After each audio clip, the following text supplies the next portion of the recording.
Alex Golesh said that when Byrum Brown beats him to the Auburn facility in the morning, he'll take a picture of the coach's empty parking spot and text him and say, "Where you at?"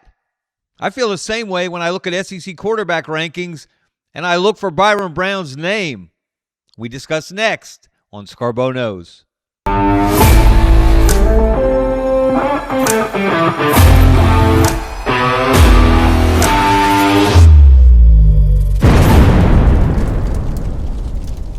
I have some friendly advice for everybody and his brother who's putting out a ranking of SEC starting quarterbacks.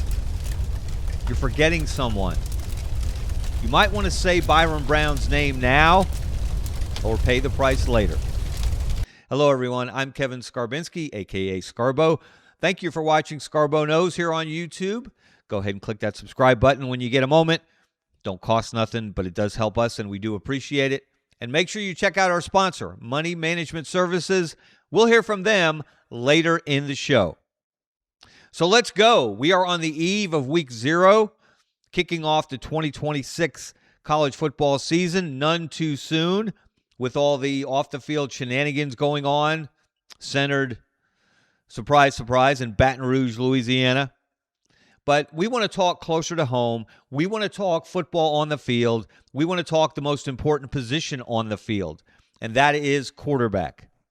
And it has become a tradition in August for everyone who cares about SEC football, it seems, to put out a list, a ranking of their favorite SEC starting quarterbacks. Now that a lot of those battles, pretty much all of those battles have been decided, the most prominent, perhaps, Keelan Russell being named the starter at Alabama over Austin Mack.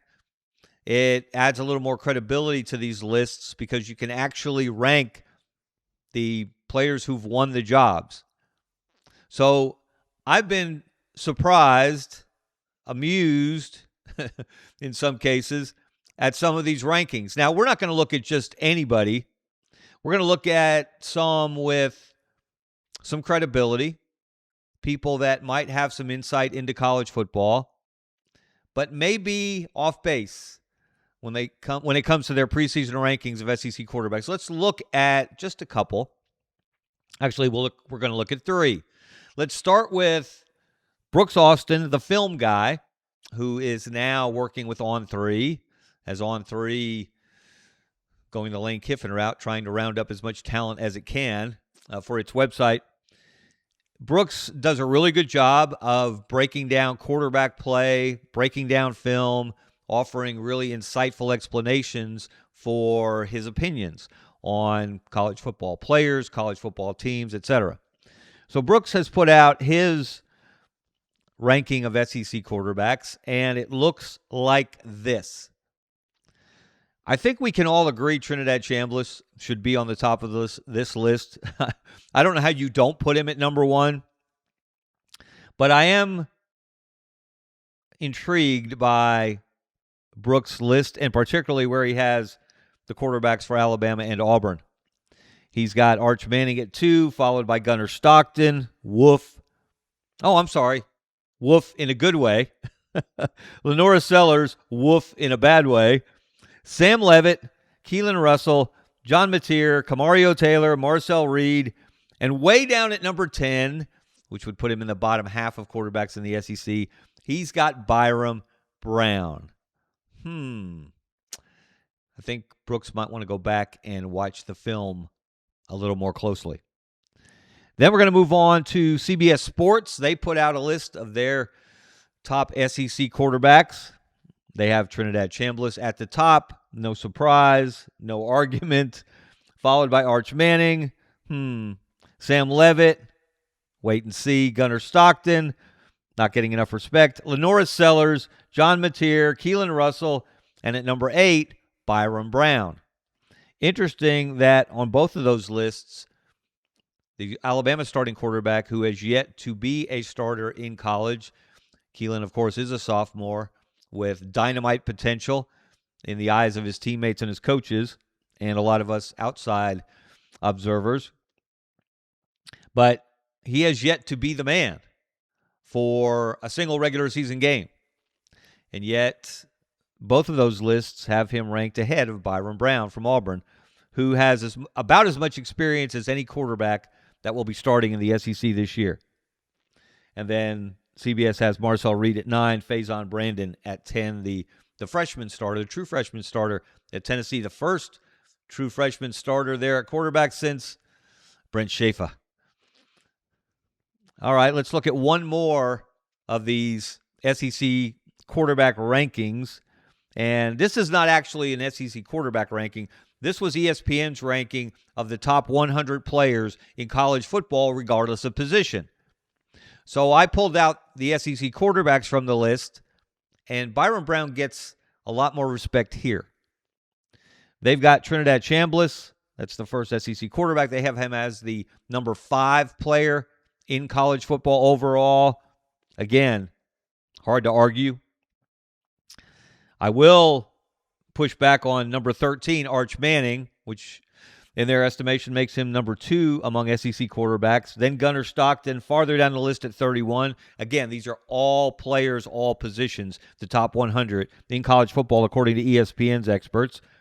Then you go down to 37, Sam Leavitt, who is, of course, the Arizona State transfer who will be starting for Lane Kiffin at LSU. Then you have to go way down the list, but still a compliment, Byrum Brown at number 88 among all college football players to start this season. That would make him the 5th quarterback in their SEC rankings, if you looked at it that way. And then Byrum Brown followed immediately at number 89 by John Mateer from Oklahoma. All right, those are all opinions. Those are all educated opinions. And some will be right and some will be wrong, as is the case every year when we try to forecast the college football season. That's what makes this sport so much fun. When you think you know, you have no idea. That's why we tune in every Saturday. So let's look at some facts, though. It's always more interesting to me. And, of course, you can't judge quarterbacks just by numbers. I know that's a fool's errand. You get labeled a box score merchant. I think it was Brooks Austin's phrase. Love that phrase. So you can get wowed and dazzled and blinded in some ways by numbers. But numbers do tell a story.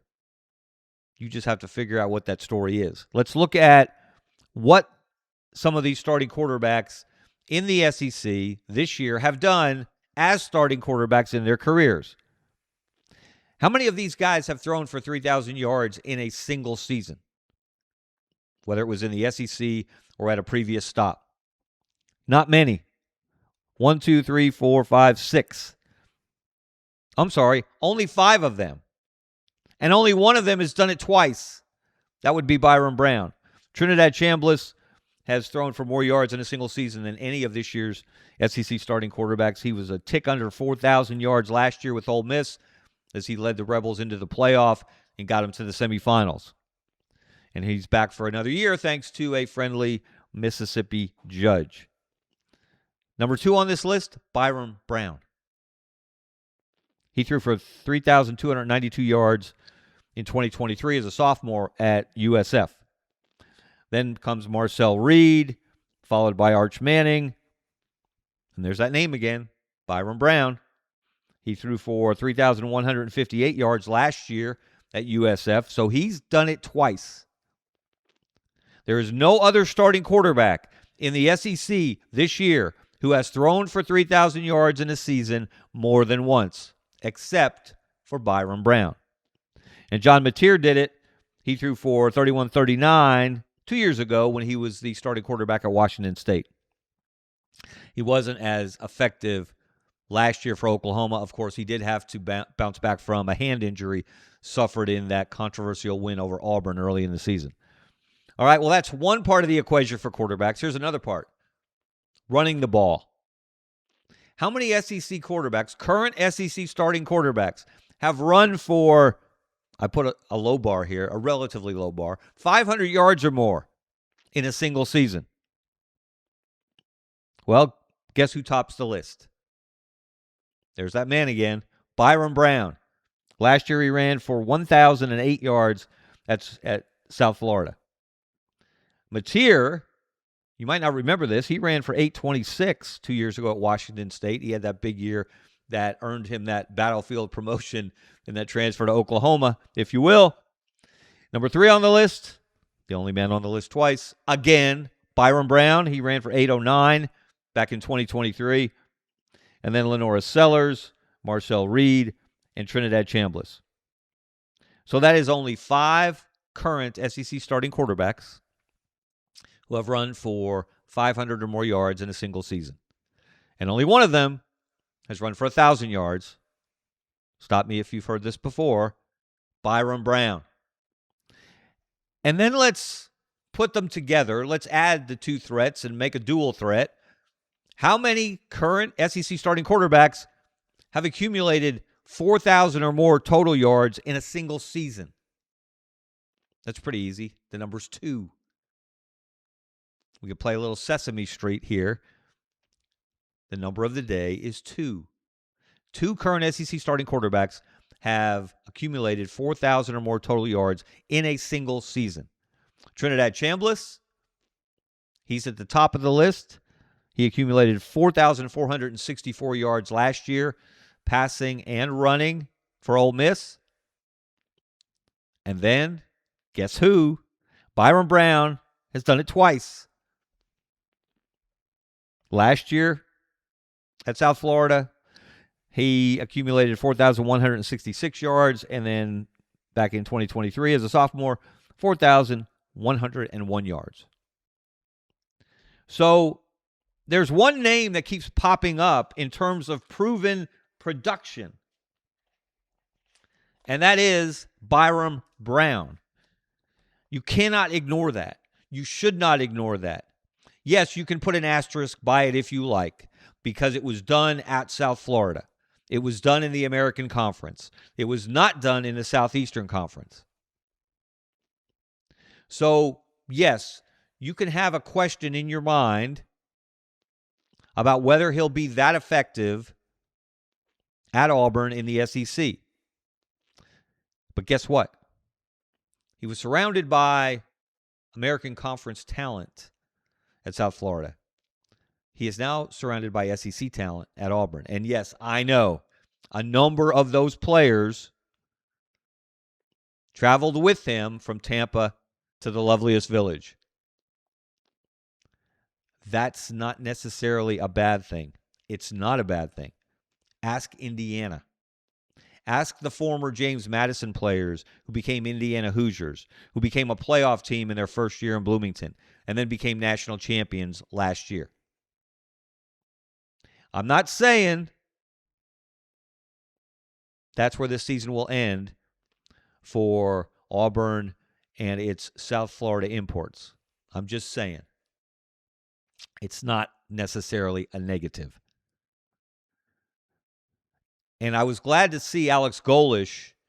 He may have said it before, but I noticed in the past week he made this point, a drum that I've been beating for some time.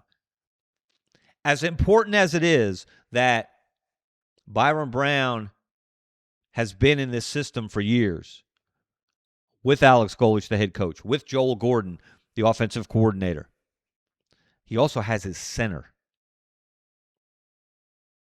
Butch Cassidy has his Sundance Kid. Batman has his Robin. And that relationship, as Alex Golesh emphasized this week, is so vital to the operation of your offense, especially when your offense operates at warp speed, as Golesh's does. Those two have to be on the same page. And they've been on the same page. They've worked together. They understand each other. And that is an advantage that doesn't show up on the stat sheet necessarily and doesn't immediately pop front of mind when you're thinking about this Auburn team and what it might do this year. Don't underestimate it. Don't overlook it. It could be huge.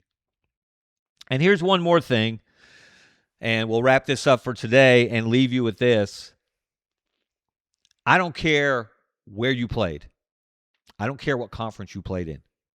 If you played in the football bowl subdivision and you accumulated 3,000 passing yards and 1,000 rushing yards in the same season as a quarterback, you are in rare air. Only 12 players in the history of college football have done that. 12. Byrum Brown became the 12th last season. Look at some of the names on this list. Vince Young, Colin Kaepernick, Johnny Manziel, Deshaun Watson, Lamar Jackson, the only one to do it twice. There's an individual goal for Byrum Brown to shoot for. Kyler Murray at Oklahoma, followed by Jalen Hurts at Oklahoma. Jaden Daniels at LSU. 7 of those 12 did it in a Power 4 conference. Only 2, Johnny Manziel and Jaden Daniels, did it in the SEC. Can Byrum Brown become number 3? Can he become just the second player in football bowl subdivision history to throw for 3,000 yards and run for 1,000 yards in the same season twice? And join Lamar Jackson? Don't predict it, but don't discount the possibility. That would be foolish. Again, don't put a ceiling on this guy who is rugged. He is sturdy. He can take hits. He will seek out contact. If you're not prepared, he will run you down and run you over. He's a special quarterback. And far too many people just don't seem to see it.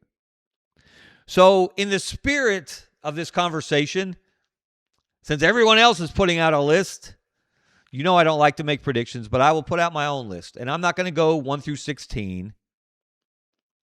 I'm just going to give you my top 4 SEC quarterbacks who I think when this season is over, they will be in contention for all SEC teams and all American teams. And their teams will be in contention for the playoff or a juicy bowl trip. So here's my top 4. Trinidad Chambliss, Gunnar Stockton, my Jeff Berger 2.0 quarterback at Georgia. I think he is vastly underrated as a thrower, as a leader, and as a winner. And then 2 quarterbacks that hopefully will stay healthy and will face off in the Iron Bowl on the last Saturday in November. I've got Byrum Brown and Keelan Russell. And you might say, Homer. Call me what you will, but I tried to choose a couple of quarterbacks that have done it in the SEC. That would be Chambliss and Stockton. I tried to choose another quarterback who's a transfer, who I think will be the best transfer quarterback in the SEC this year. That's Byrum Brown, for all the reasons I've already stated. And then I tried to pick a newcomer, a first-year starter, and I went with Keelan Russell because of everything I've heard coming out of Alabama's preseason camp. And if you missed it, I did a podcast on Keelan being named the starting quarterback, about a week ago. So check that out. So those are my SEC quarterback rankings. Will they be right? Will they be wrong? Who knows? But it'll be all kinds of fun finding out. And that starts soon. All right, everyone. That's going to do it for me for today. I'm Kevin Scarbinsky, a.k.a. Scarbo. Appreciate you watching here on YouTube. Go ahead and click that subscribe button. Don't cost nothing, but it does help us, and we do appreciate it. And make sure you check out our sponsor, Money Management Services. They've been in business in Birmingham since 1992. Whatever your financial services needs, they have the answer. Let's hear what they have to say next. I'm out. See ya. Since 1992, Money Management Services in Birmingham has provided individuals and business owners with trusted, fee-only financial advice. We're more than advisors, we're your financial family. From retirement planning to tax strategies and estate planning, our team builds personalized wealth management plans tailored to your life. At Money Management Services, we treat you like family, because when you walk through our doors, you become part of ours.